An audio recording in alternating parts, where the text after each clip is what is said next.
Recording studio Kursela.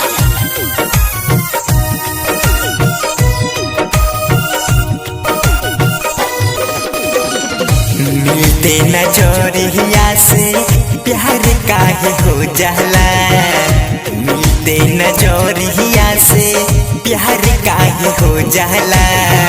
सनम बेवफा पे यकीन बार काहे हो जाला, सनम बेवफा पे यकीन बार काहे हो जाला।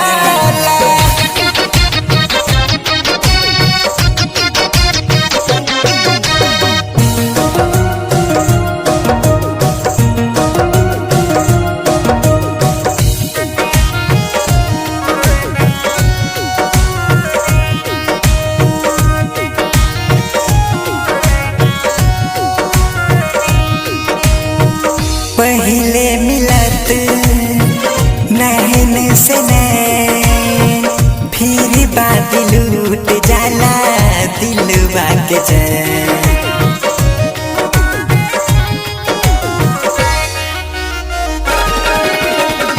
फिर तोड़ ले दिल बेवफा सनम, नाही करार मिलत दिल दिन रे।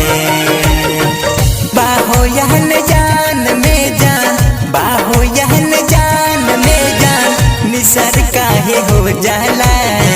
सनम बेवफा पे यकीन बार काहे हो जाला, सनम बेवफा पे यकीन बार काहे हो जाला। Presented by Bihari recording studio Kursela.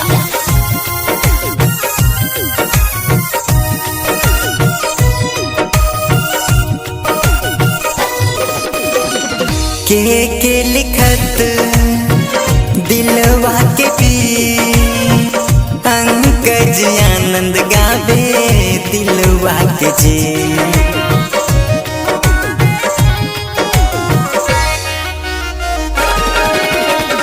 वफा से मिलत जफा के इनाम, इहे होला दिल वाला के तक दे।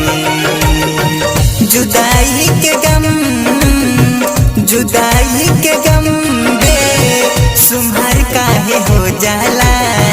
सनम बेवफा पे यकीन बार काहे हो जाला, सनम बेवफा पे यकीन बार काहे हो जाला। Presented by Bihari recording studio Kursela.